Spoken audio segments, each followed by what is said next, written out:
नमस्कार. मराठी सृष्टी सादर करीत आहे राष्ट्रीय सुरक्षा या विषयावरील ऑनलाईन व्याख्यानमाला. चीनी ड्रॅगनचा विळखा भारताला गंभीर आव्हान. सादर करते संरक्षण तज्ज्ञ सेवानिवृत्त ब्रिगेडियर हेमंत महाजन. नमस्कार. मी आज आपल्यासमोर आपल्या देशाच्या समोर ज्या सुरक्षेच्या गंभीर आव्हानं आहेत त्याविषयी बोलणार आहे.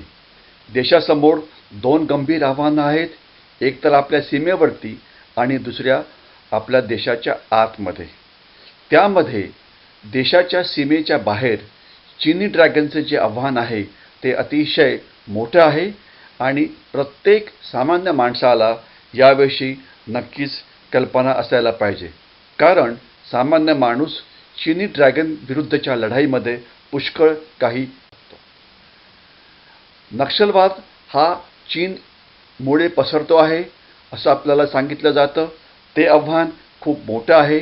त्याच्याशी कसं आपण लढा करायचा याविषयी आपण नंतर बोलू. आपण ज्यावेळेस भारताच्या आजूबाजूला बघतो तर जी आपली शेजारी राष्ट्र आहेत ती अतिशय अशांत आहे.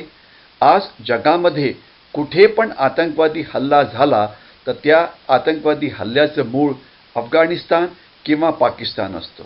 नेपाळ तसं म्हटलं तर एक मित्र राष्ट्र आहे, पण तिथून सुद्धा आपल्या सीमेमध्ये फार मोठ्या प्रमाणामध्ये घुसखोरी होते. आत्ताच जो शेवटचा आतंकवादी पकडला गेला तो नेपाळमधून आला होता. याशिवाय बांगलादेशकडून जे आपल्यासमोर आव्हान आहे ते वेगळ्या प्रकारचं आहे. अतिशय प्रचंड प्रमाणात 3 ते 4 कोटी बांगलादेशींची आज आपल्या देशामध्ये घुसखोरी झाली असावी. म्यानमार जे आपल्यासमोरचं अजून एक राष्ट्र आहे. असं म्हटलं जातं की ईशान्य भारतातल्या अनेक बंडखोरांची तिथे कॅम्प्स आहेत.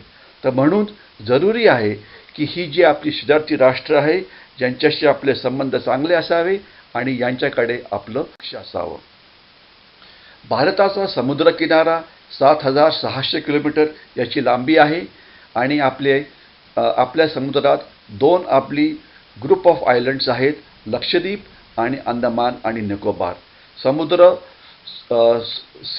समुद्र सीमेची सुरक्षा किंवा सागरी सुरक्षा ही महत्त्वाची आहे, कारण जो 26/11चा हल्ला झाला होता तो समुद्रातून झाला होता. त्याकरता इथे पण लक्ष असणे जरुरी आहे. याच्या पुढे आपण ज्यावेळेस भारत पाकिस्तान सीमेवरती जातो त्यावेळेस असं दिसतो की ही सीमा अतिशय अशांत आहे. आत्ताच गेल्या 2-3 महिन्यामध्ये अनेक सीमेच्या पलीकडून आपल्या सैन्यावरती फायरिंग झालं. आपण पण त्यांच्यावरती फायरिंग केलं. त्यांनी आपल्यावरती सीमेपलीकडून हल्ले केले.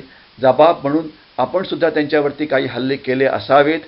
पण आज या सीमेवरनं आतंकवाद्यांची जी घुसखोरी सुरू आहे ही जवळजवळ थांबण्यामध्ये आपल्याला यश मिळालं आहे.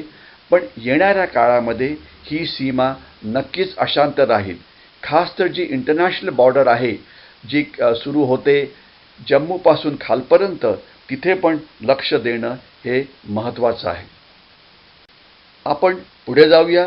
चीनची सीमा तसं म्हटलं तर ही सीमा सध्या शांत आहे, पण जर कुठल्या राष्ट्राशी आपलं युद्ध झालं तर एक्सपर्ट्सचं असं म्हणणं आहे की हे युद्ध चीनशी होऊ शकतं.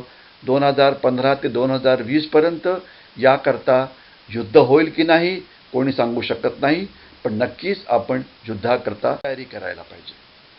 1962च्या युद्धाला येत्या ऑक्टोबरमध्ये 51 वर्ष पूर्ण होतील. ज्या युद्धामध्ये आपला पराभव झाला होता, या पराभवापासून आपण काही शिकलो का? जो देश आपल्या चुकांपासून शिकत नाही तो कधी पण मोठा होऊ नाही. आपण ज्यावेळेस भारत चीन सीमा बघतो याला 3 मोठ्या भागामध्ये वाटता येईल. लडाख आणि हिमाचलची सीमा जिथे आत्ताच चीनचं अतिक्रमण सुरू होतं, उत्तरांचल आणि सिक्कीमची सीमा जी मध्यभागी आहे, आणि भूतान आणि अरुणाचलची सीमा जी आपल्या राईटच्या बाजूला आहे. आत्ताच 2 दिवसापूर्वीची बातमी आहे की अरुणाचल प्रदेशमध्ये सुद्धा चीननी तिथे अतिक्रमण केलं होतं आणि 2 दिवस चीनी सैन्य त्या भागामध्ये होतं. या सीमेचं आपल्याला नीट पद्धतीने करावं लागेल. 1962चं जे चीनी आक्रमण होतं हे अपयश आपलं सेनेचं होतं की नेत्यांचं? लक्षात व्हायला पाहिजे की 1962 साली आपल्या सैन्यापैकी फक्त 10% सैन्य वापरलं गेलं, 90% सैन्य वापरलं गेलं नाही, नौदलाचा वापर केला नाही, हवाई दलाचा वापर केला नाही. असं जर झालं असेल तर या अपयशाला सेनेचं अपयश कसं म्हणायचं? हे नक्कीच नेत्यांचं अपयश होतं की ज्यांनी आपलं सैन्याचं सामर्थ्य पूर्णपणे वापरलं नाही. 1962च्या चुकांपासून आपण शिकायला पाहिजे. त्या भागात आपण रस्ते तयार करायला पाहिजे, सैन्याचं आधुनिकीकरण करायला पाहिजे. पण अजूनसुद्धा आपलं आधुनिकीकरण पुष्कळ मागे आहे. याशिवाय चीन आणि पाकिस्तानशी एकाच वेळेला लढायची आपल्याला तयारी करावी लागेल. याशिवाय चीन अनेक प्रकारे आपल्याला त्रास देत असतो. कधी आपल्या अरुणाचल प्रदेशच्या लोकांना व्हिसा कागदावरती द्यायच्या, पासपोर्टमध्ये द्यायच्याऐवजी कागदावरती देतो. कधी आंतरराष्ट्रीय स्तरावरती आपल्याशी उगीच भांडणं सुरू करतो. इंटरनॅशनल मॉनिटरी फंडला सांगतो की भारताला कर्ज देऊ नका. याशिवाय चीन ब्रह्मपुत्रा नदीचा पळवायचा प्रयत्न करतो आहे, त्याच्याकडे आपलं लक्ष असावं. 1962 सालच्या युद्धामध्ये अनेक सैनिकांनी आपले प्राण गमावले. मेजर धनसिंग थापा, मेजर होशियार सिंग ज्यांना ज्या युद्धामध्ये परमवीर चक्र मिळालं होतं, मेजर शैतान सिंग ज्यांना या युद्धामध्ये परमवीर चक्र मिळालं होतं. या सगळ्या शहीदांना आपण आदरांजली वाहायला पाहिजे. याच युद्धामध्ये माझा मावस भाऊ कॅप्टन विष्णू आठले पण वॉलाँगच्या लढाईमध्ये शहीद झाला. सध्याची आपण जर परिस्थिती बघू तर चीनी रस्ते जे आहेत चीनच्या बाजूनी तिबेटकडून अगदी पूर्ण सीमेपर्यंत पोहोचलेले आहेत. इथे आपल्याला दिसू शकतं की त्यांचं रस्त्याचं जाळं किती चांगलं आहे. रस्ते आहेत, छावण्या आहेत, एअरपोर्ट्स आहेत, पाईपलाईन्स आहेत. आपलं सैन्य, आपले रस्ते मात्र अजूनसुद्धा पुष्कळ मागे आहेत. ते आपण करायला पाहिजे. सध्याची परिस्थिती कशी आहे? आत्ताच चीनचं नवीन नेतृत्व पुढे आलेलं आहे. पण त्यांच्या प्राईम मिनिस्टरची आत्ताच भारताला व्हिजिट झाली. पण त्याच्यामुळे काही आपल्याला फायदा झाला का? त्यांनी आपल्यासमोर असलेल्या कुठल्या पण प्रश्नावरती बोलायचं नाकारलं. जसा चीन भारत सीमा विवाद, ते इथे फक्त आपला व्यापार वाढवण्याकरता आले होते आणि व्यापार वाढवून ते इथून चालले गेले. अनेक वर्षापूर्वी आपल्याकडचे अनेक जे विचारवंत आहेत, योगी अरविंद घोष, सरदार पटेल, डॉक्टर आंबेडकर, जॉर्ज फर्नांडिस यांनी आपल्याला चीनविषयी एक सावधानीचा इशारा दिला होता. पण या राष्ट्राकडे जेवढं आपण लक्ष द्यायला पाहिजे तेवढं लक्ष आपण देत नाही. अनेक वर्तमानपत्रांनी सर्व्हे केलेले आहेत, परीक्षण केलेले आहेत आणि त्यात त्यांना हे दिसलेलं आहे की 90% भारतीयांना वाटतं की चीन हा भारताच्या दृष्टीने एक सुरक्षेचा मोठा विषय आहे. काही लोकांना वाटतं की चीनशी व्यापार केला तर चीनची आक्रमकता कमी होईल. असं अजिबात नाही. जपानचा आज चीनशी फार मोठ्या प्रमाणामध्ये व्यापार आहे. तरी पण चीन आणि जपानमध्ये युद्धाची शक्यता नक्की. चीन आज भारतामध्ये फार मोठ्या प्रमाणामध्ये आर्थिक घुसखोरी करतो आहे. या ठिकाणी सामान्य भारतीय अनेक गोष्टी करू शकतात. आज आपल्या बाजारपेठेमध्ये सगळ्या ठिकाणी चीनी आक्रमण सुरू आहे.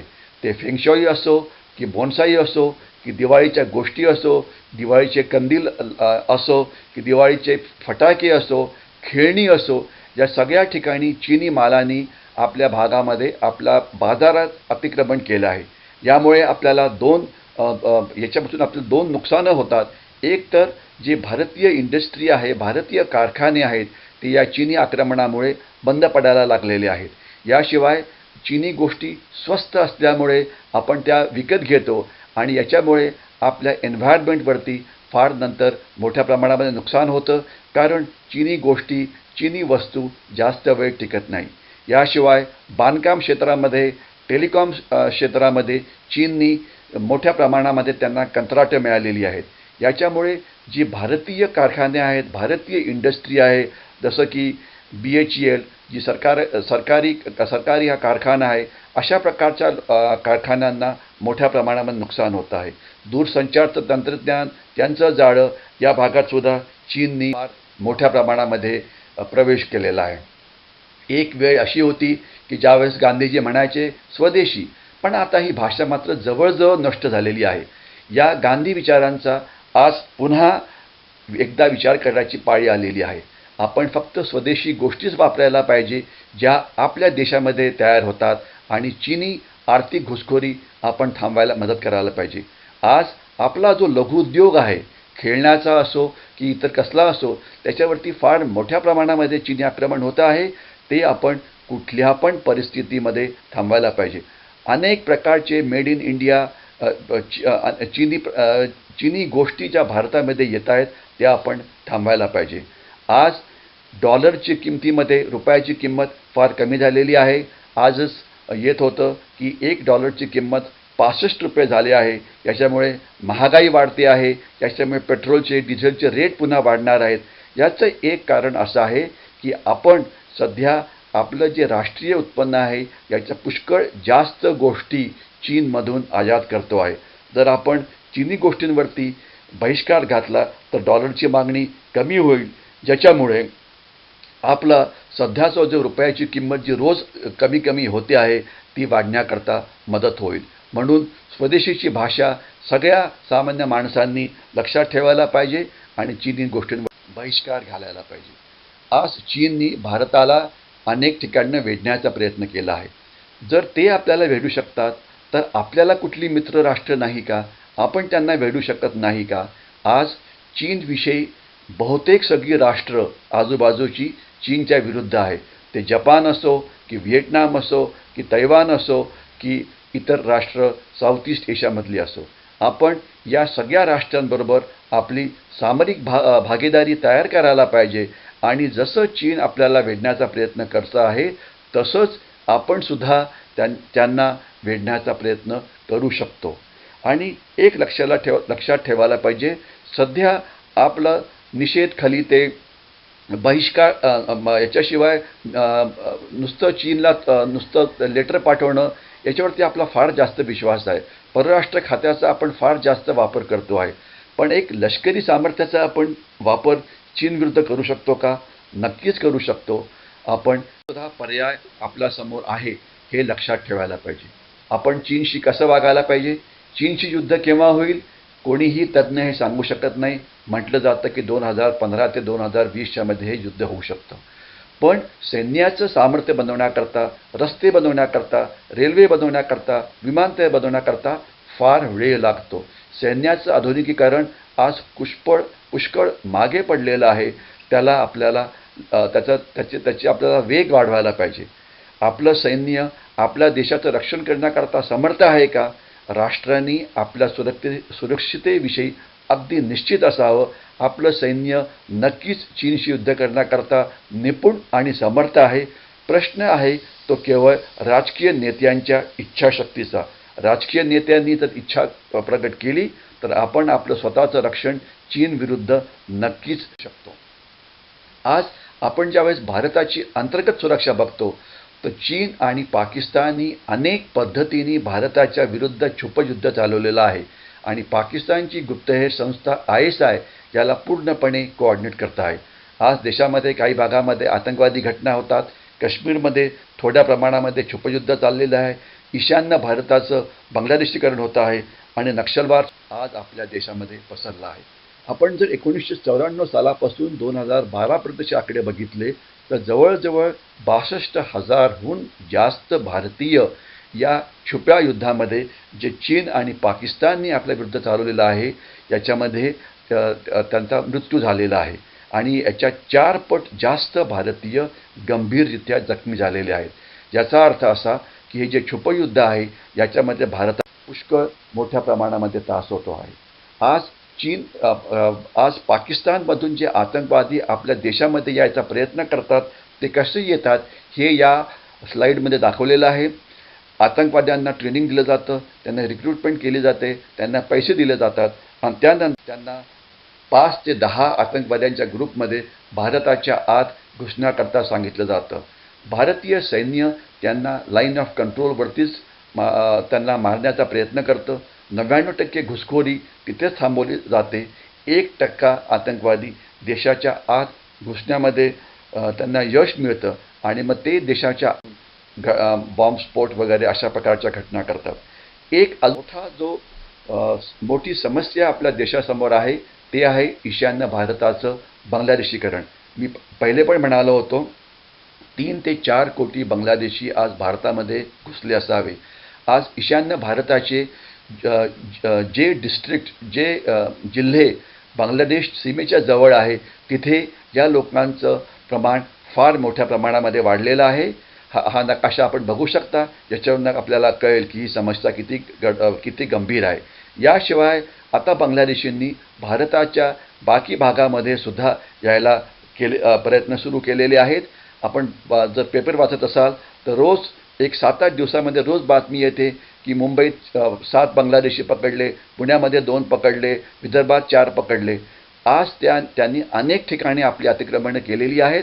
त्यांना पकडलं पाहिजे आणि त्यांना बांगलादेशमध्ये परत पाठवलं पाहिजे. नाहीतर हा एक अतिशय मोठी गंभीर समस्या होते, कारण हे बांगलादेशी स्वस्त भावामध्ये काम करतात, ज्यामुळे आपल्या गरीब लोकांना जॉब मिळणार नाहीत, त्यांना मजुरीचे कामं मिळणार नाहीत आणि याच्यामुळे आपली रोजीरोटी आहेत ते आपल्यापासून बळकवायचा प्रयत्न करत आहेत.